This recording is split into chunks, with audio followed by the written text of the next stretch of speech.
Hey, we're Attention Trading, a full-service digital marketing agency that helps small and mid-sized businesses with their strategic marketing efforts.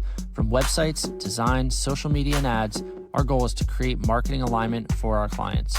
You may not realize it, but the majority of businesses lack a solid marketing strategy and plan. That's where we come in.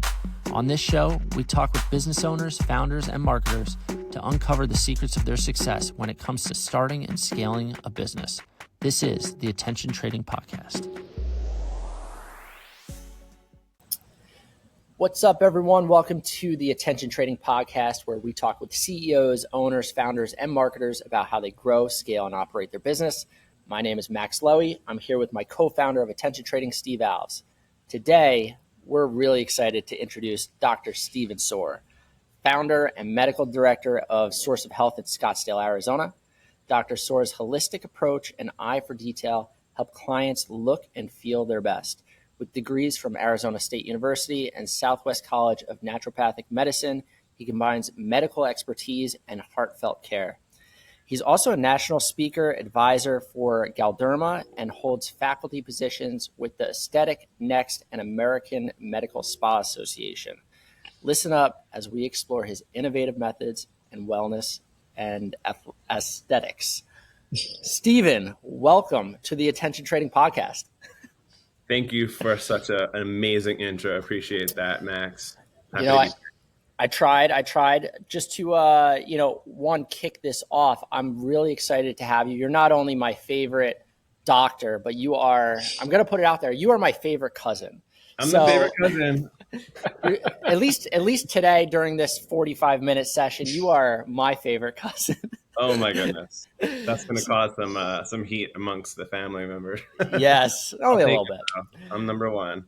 Yeah, well, honestly, what you've built and what you're doing it's really impressive, and I'm really proud of watching you continue to grow your business. So I'd like to have you kick off this session with just telling us a little bit about yourself and your background. Absolutely. So my background and my trajectory is absolutely not traditional. It's about as curly as my hair. It's just going in all different directions. But to summarize it up into simple, easy compartments, there was food, there was yoga, then there was medicine, and now we have medicine 3.0. We're into aesthetics and regenerative medicine. So I started off my adult life at ASU, and in my spring semester, my back blew out almost irreversibly. I couldn't walk, barely made it through that final semester, my freshman year. So I really got an interesting freshman year experience, as they like to say. So I got derailed with pain, and I was on a trajectory to be an architect, landscape architect, actually, because I liked art and science. The theme of me is art and science. Like, there's nothing else in there. Off the charts in science, no reading comprehension, doesn't really care about sports or any of the other things, just science all the way, and I'm artsy fartsy, okay? So when I got into this pain of mine, I had to think about something, and what really, I'm going to do this. When I was thinking about what really drives my passion, it was grandmom and food. And oh my gosh, the best cook ever. My mom, not really the best cook. Do you know about Max's mom and how she makes this amazing butter? I don't know. It's a secret recipe that maybe one day she'll share with you. Oh, I'll have to ask. So I went to culinary school, learned how to cook at Le Cordon Bleu, French culinary arts and science, restaurant management, all that beautiful stuff. And I focused on pastries because I'm an artist and I didn't want to sit there and fling steaks. So the detail, the precision, the mixing and concoctions of spices and the science of baking and so that science brain was locked in there. But I wasn't done once I graduated. So I went back to school and got my business associate's degree. And then I still wasn't done, but I was in the restaurant business. So it's all right, let's keep chugging along.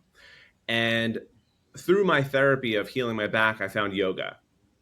And it became a really great passion and hobby of mine. I got strong, never had any physical prowess to myself. And it really started to allow my brain and my body. I grew up. I started to mature and become aware of my surroundings and how my interactions are. So there's a lot of maturation that happens with pain and that progress and pathway to healing. So I was going to chiropractor, doing all these other things, physical therapy. And one day it just kind of dawned on me, I should go teach yoga. So I went through it. And I remember that day, Max, as well. I was sitting in your mom's old house with grandma on a round table in the kitchen. And Abby was running around. They're like, you should do something with that yoga thing. So I went back to Arizona and I did my teacher training and I started teaching. And then a new level of me began to erupt and explode. And I started teaching yoga and used my art and science brain again in this pathway. Took me about a year or so to realize I needed to do something even more with that. It really didn't take long before the doctor within started to bubble up. And I looked into naturopathic medicine because my dad's a pharmacist, his brother, my uncle, is an eye surgeon, and they're like, do not get into healthcare. It's a mess. It's a disaster. So I was like, you know what? I'm out of there. I don't want to do that. So let me find a different way. So do I become a chiropractor, a physical therapist, like something that I knew that had worked? And then somebody said naturopathic medicine. I was like, what is that? Right. So I went and looked into it, and it said this little thing on one of these marketing brochures that grabbed my attention was mind of a doctor, heart of a healer. And I was like, where do I sign? Where do I sign? You got me just on that one little tagline. And now I've adopted that tagline to myself because it really does align with who I am. I have a deep caring for people and I want people to be better, from the inside out.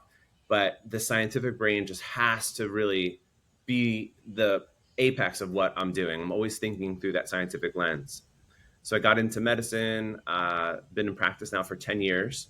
And throughout my practice, I have really, really expanded my knowledge base and my advanced training in medical aesthetics, injectables.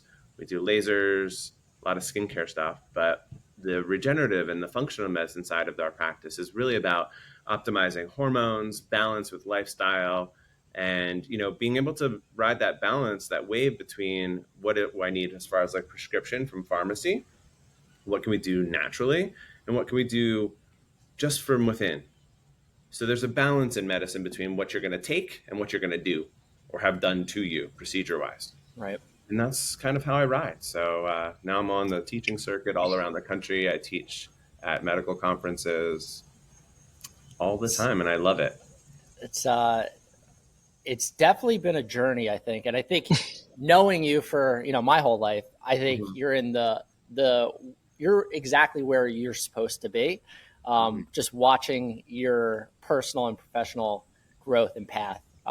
So I'm super happy for you. And I think what I'd like to understand is, obviously you had the pain, right? You started with the yoga, and honestly, you doing yoga was really probably the first introduction for yoga for myself, of even knowing what that was. We're going back to like the year 2000. Yeah, nobody did. They were like, what are you doing? Yoga? What do you like? Sit there and ohm? Like, it was a while ago. But like, as far as, I guess, flipping the switch to become a doctor, become something more than yoga, was there something that happened that like triggered that inspiration for you, or it was just a very natural progression? Well, I think, our family, we have like a very strong entrepreneurial spirit to do things. And I never do what everybody else does. I've never done the popular opinion and just kind of go with the flow. So I'm always trying to find some way to do better. And there's like something driving inside of me to how do I optimize and do something better than I've already done before. And no one at 18 should think that they're done. No one at 25 should think that they're done. Like, oh my God, you're still a baby. Like, keep growing. Like, don't be so pigeonholed into one thing, and keep an open mind, but be skeptical and take that risk, really. So I don't think of myself as like a very strong risk taker. I'm like not a gambler or anything, but I'm always trying to push my own boundaries and do better. And now we have incredible research behind all of that. What we're doing nowadays is something that's so common. Like, let's use that yoga for an example. Back in like 25 years ago, no one was really doing yoga. Now there's a yoga studio on every corner. Right. Right. Yeah. like to say like turmeric and green tea or ashwagandha. Like I've had that for 15 years in my belt. And people are like, ashwagandha? I'm like, yeah, ashwagandha. Let's move on. Come on. Yeah. So That's I funny. think that I've really grown up in this world, and I take advantage of things like social media and the new trends and what's working, and now AI, and how to just keep doing better with all of this. And just a way to, we're all growing up together. Everyone's older today than we were yesterday. Every single person, promise you. I know you brought up the whole yoga thing. Does meditation also play a part in this? Do you also advise any of that? Yeah, so there's different forms of meditation that you can do, but I will tell you that if you're playing a video game right now on your phone, just kind of or scrolling through TikTok or so, you're meditating. It's focused attention. That's a But meditation. but in terms of the actual business itself, is that something you also offer to your clientele, or like, is that come in part of the discussion or none of that stuff? I No. don't do like meditation sessions in my office. No. Oh, okay. I do. So I still teach yoga every Sunday. It's been my commitment. I've been at the same yoga class. I only have one yoga class left. It's on Sunday mornings, and I've been doing that for over 15 years. Yeah, that's awesome. So when it for the business specifically, right? Yeah. You say you're really embracing social, you're embracing AI and tech, and you're just looking to continue to grow and kind of find the trends. You've created a nice following on socials for yourself and for your practice. Mm-hmm. One, what was how did that start? Was it on purpose? Was it strategic? Was it by accident? Did you get lucky? Was it a mixture of it all?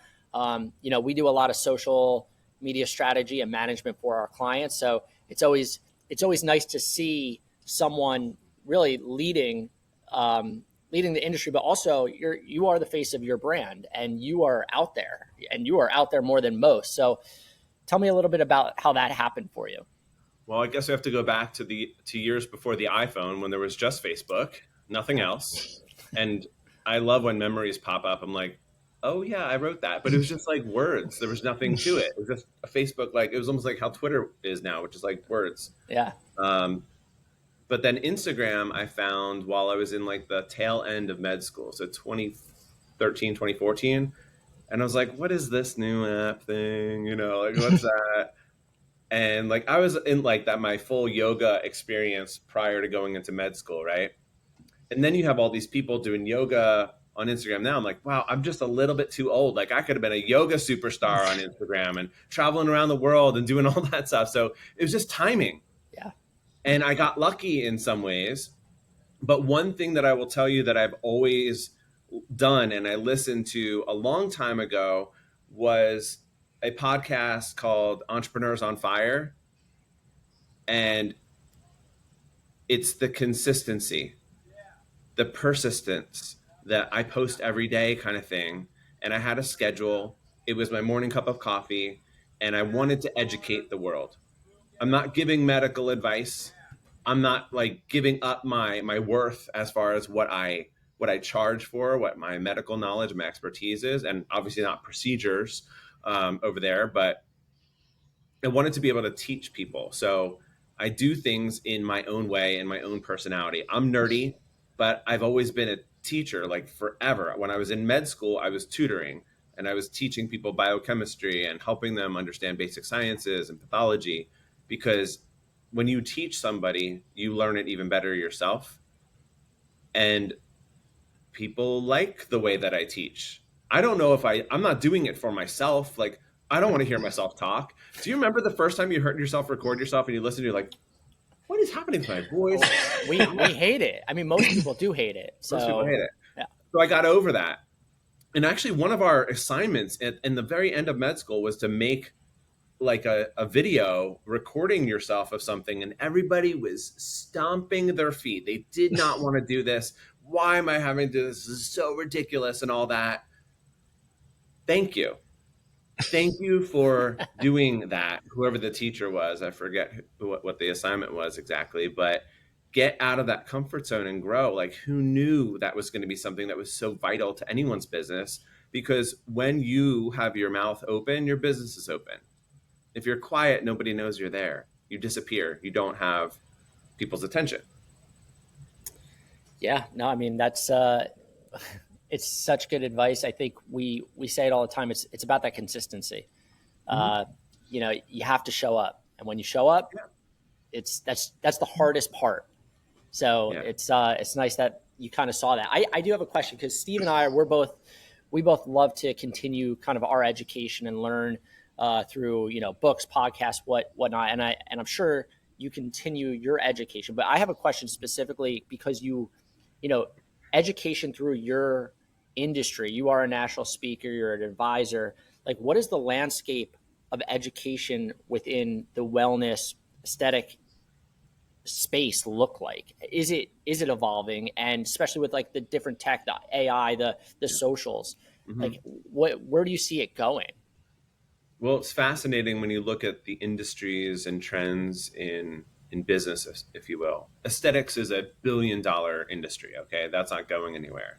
But when you look at what the trends are, wellness is going to double, triple, quadruple, quintuple. So 25% in the next 5 years. It just keeps growing because people want what I've been doing for over 25 years now. They're like, what is that? It's just peeking into that popular consensus. So Mainstream. Yeah. it's becoming more mainstream to actually focus on your own self and doing things because our consumerist tendencies and what's been marketed for so long with processed foods and I'm going to say Microplastics corporate and lifestyle as well, not working so well for the healthcare trends in our country. So people are looking to other ways, and now we have research to support that. So it's not just me saying it like it's my opinion. This is the medical opinion. This is the consensus that yes, if you decrease the obesity rates and you improve people's hormonal outputs and what their hormonal levels are, you don't have to age gracefully and end up in a nursing home or being in a wheelchair when you get older. Like you can live robustly and have vibrant health for as long as you want, right?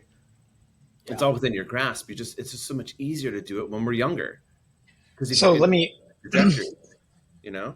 let me ask that. So you bring up the point that it's going to increase by 25%. As a business, like what are you doing to be proactive to try to capitalize on that increase?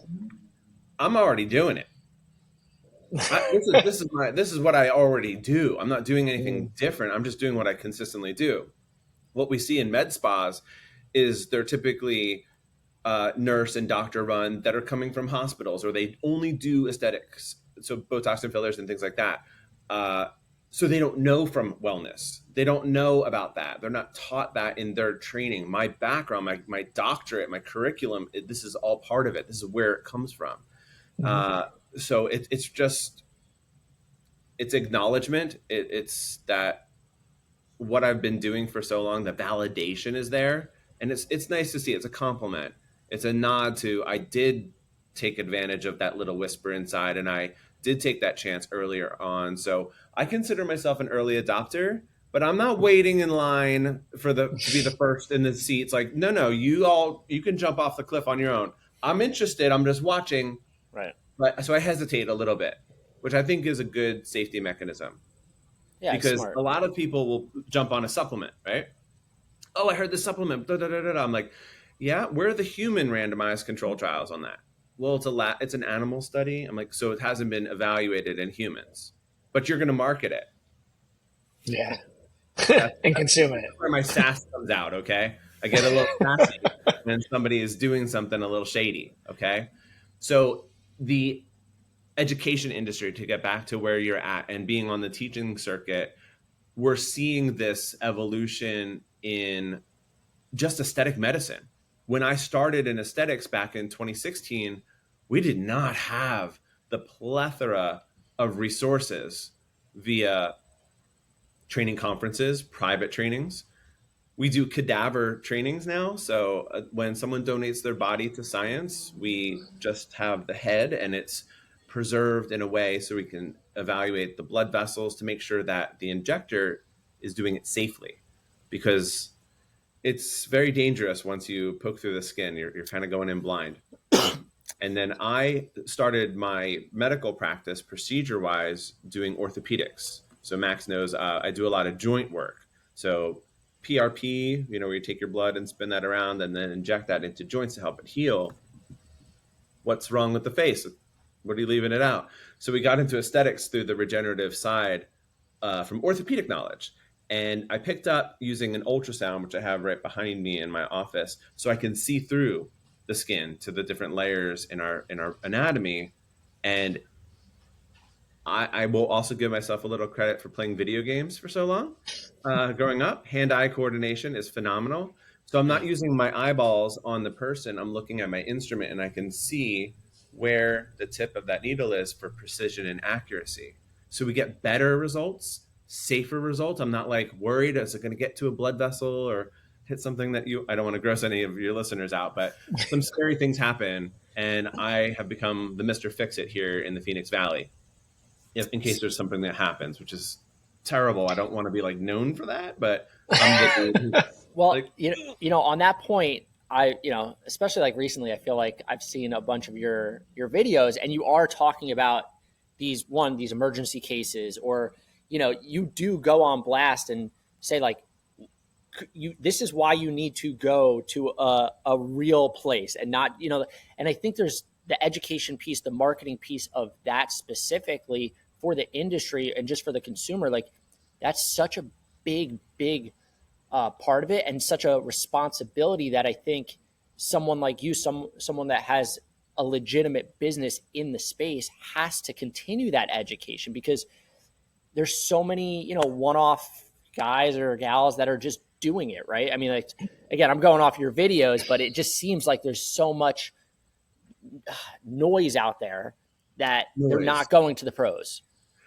And I don't do those videos for, let's say, marketing purposes. I'm doing it because I have to speak up, because this is harming others, and my moral compass, my ethics, I can't be silent about that. So I'm just authentically myself. I don't do things subterfuge and marketing. Like, I'm not trying to sell people things. I'm just concerned for people's safety. So I think that authenticity hopefully translates through upon the listener or the viewer. I just want people to get good treatments that are safe and effective. That's it. Yeah. I feel like that's always the word that comes in every podcast, is the authenticity of the kind of content you're producing that naturally just turns into marketing, right? Because you're going to get consumer buy-in. They're going to verify that you know what you're doing. It's just overall is a great approach. Even if you don't even mean for it to be marketing, it's a solid metric or a solid tactic to do better marketing.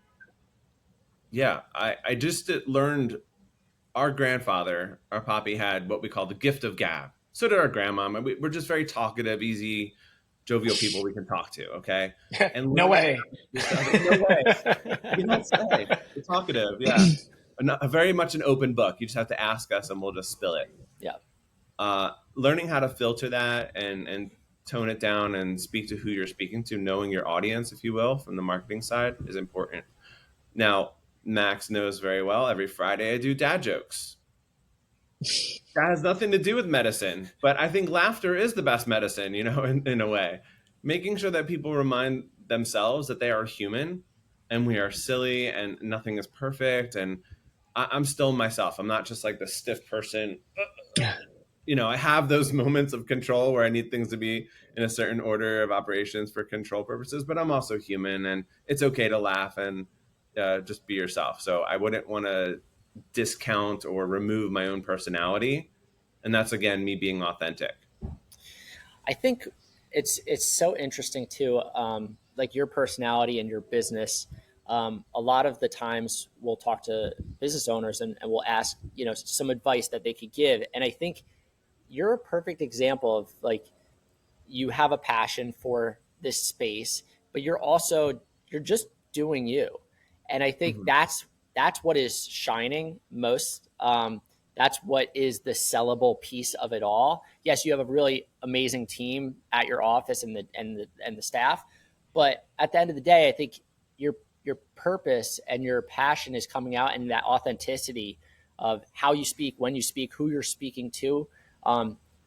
You're just being yourself, and I think that is such a good piece of advice for anyone that's looking to start a business. Like, just be yourself, and it should, as long as you're a good person, it should work in your favor.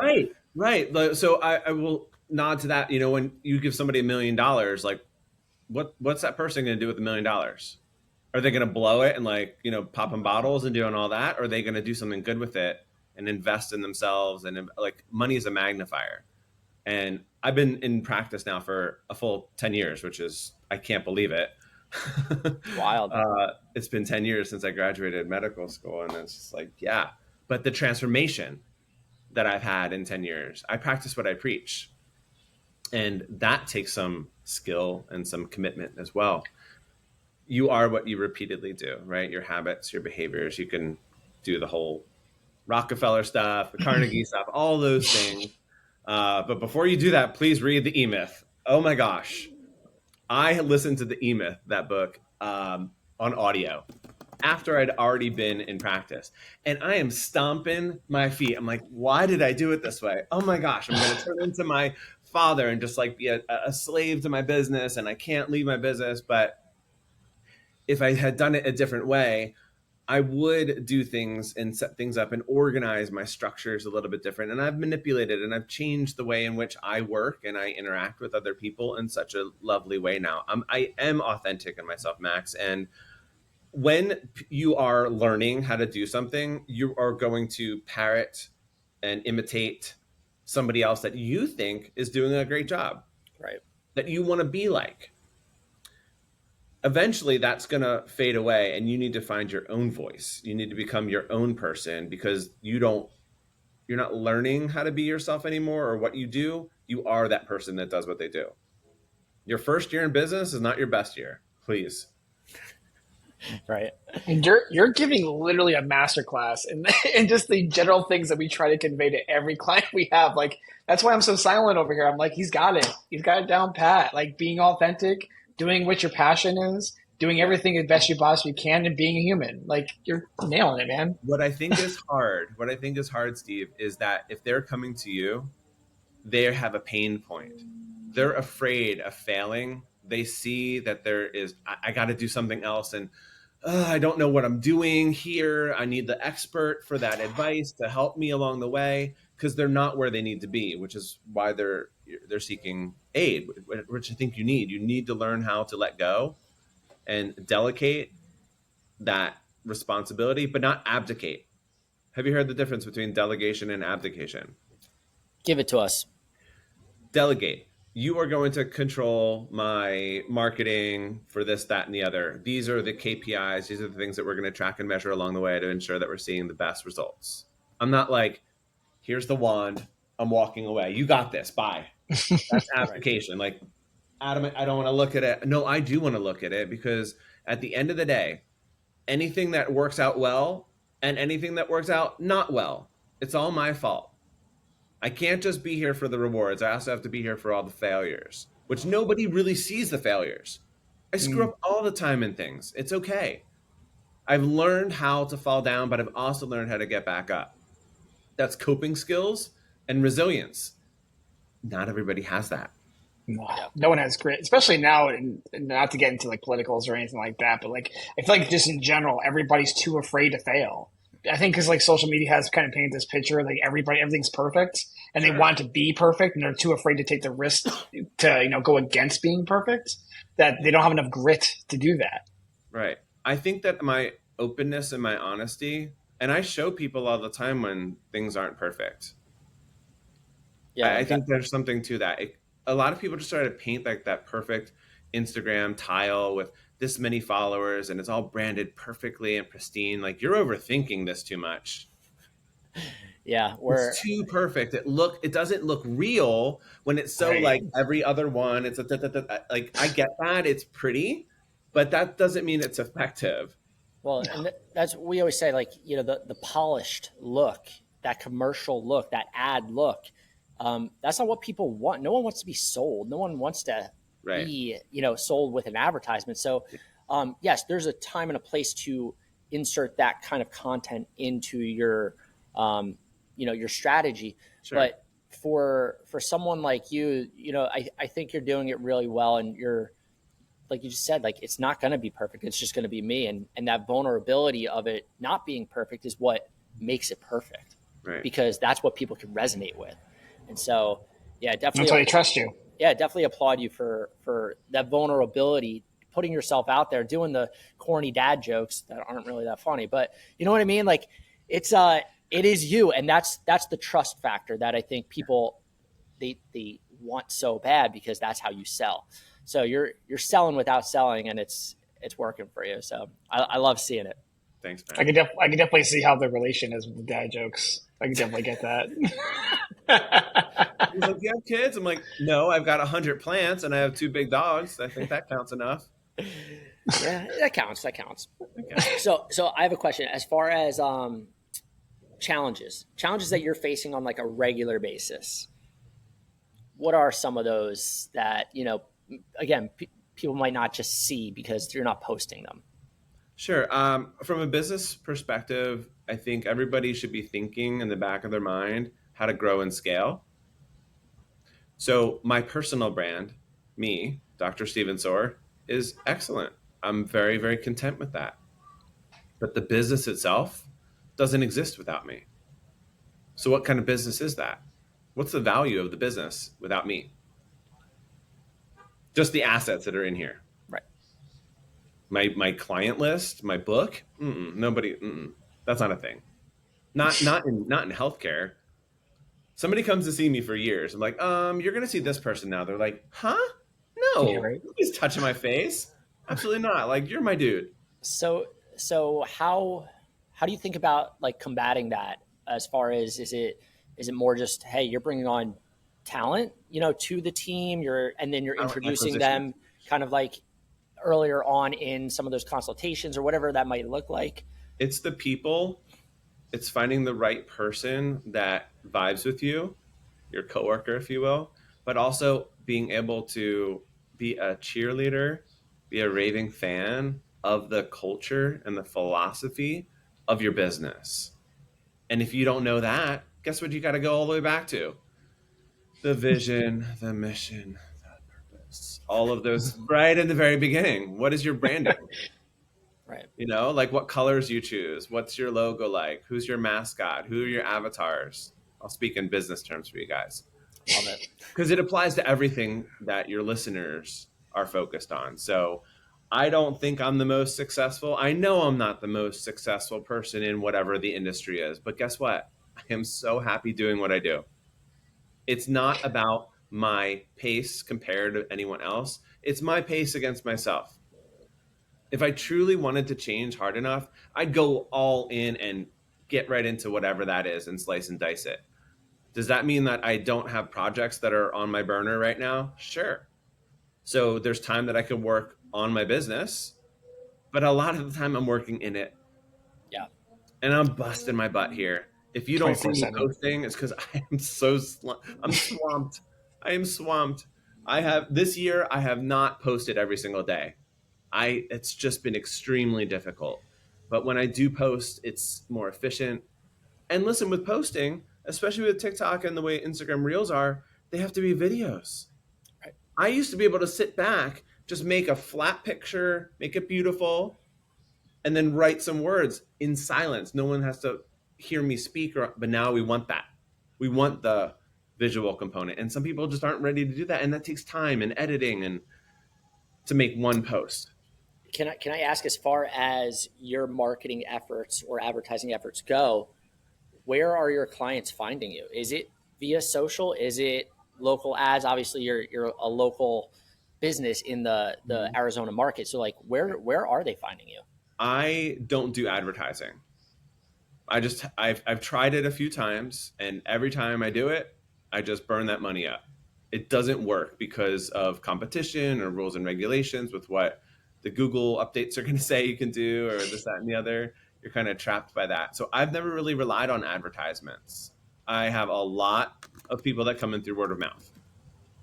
I had a gal come in a couple days ago. She was one of my yoga students 15 years ago. Oh, wow. Talk about a long lead time. It's a full circle. right? Yeah. So I definitely attribute a lot of my success for being the person that I've been consistently, and everyone can see how I've grown and how I've improved and what I'm able to offer them outside of how they originally met me. Right. I have people that I met in the restaurant business that are dear, close friends, family to me, that I can't imagine my life without them. And then, so these circles of influence, in marketing terms, we call them tiers within referral business. So one tier out to, I have one lady I met in yoga, again, before medical school and all that. I invited her into my office when I first opened. Come on in, have a tour, da da da da.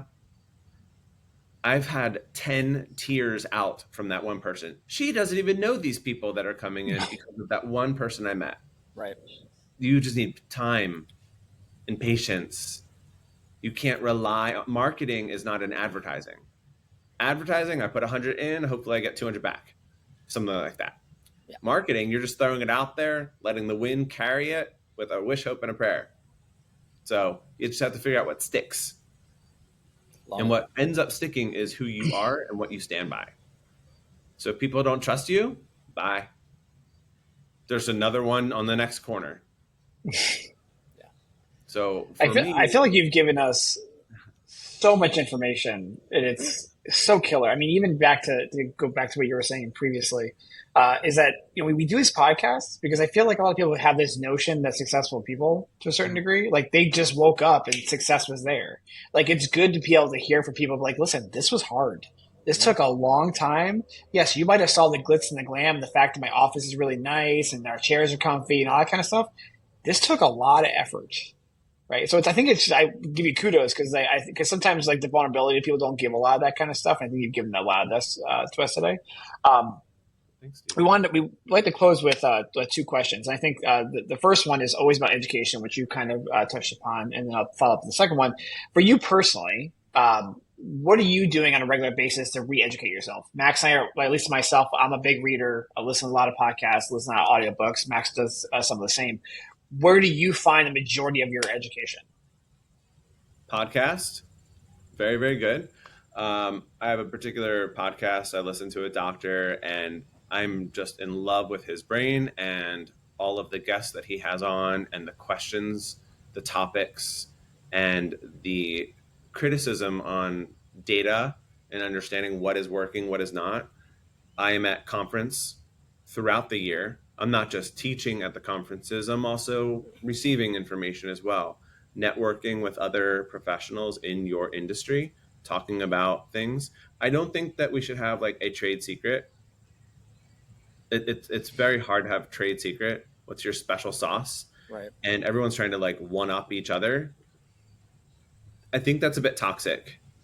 Because does it really truly work, or is it just like your own little concoction? What is that special thing? What's that uniqueness? So I'm constantly educating myself. Thank goodness for TikTok and Instagram. Honestly, I get so much information, not just, the silly, funny things that we see around there, which I think is now a new love language. Honestly, guys, if I'm sending you something, it's because I love you. That's my love language. I know. Yeah. I get it. I get it. It's But I'm learning too, especially with, I am a huge fan of graphic design.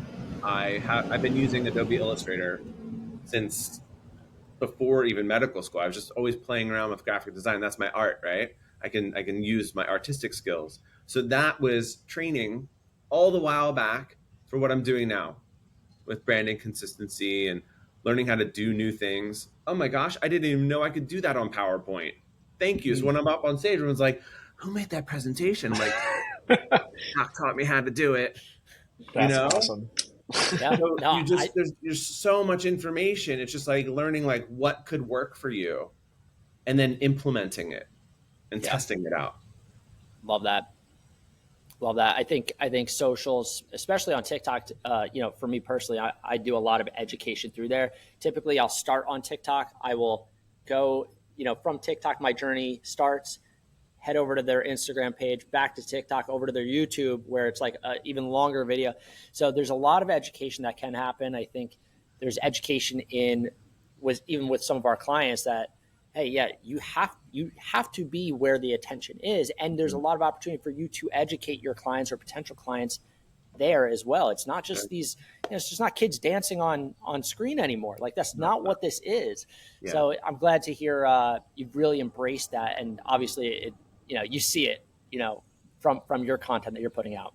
But Steve, I know you have another big question for Steven.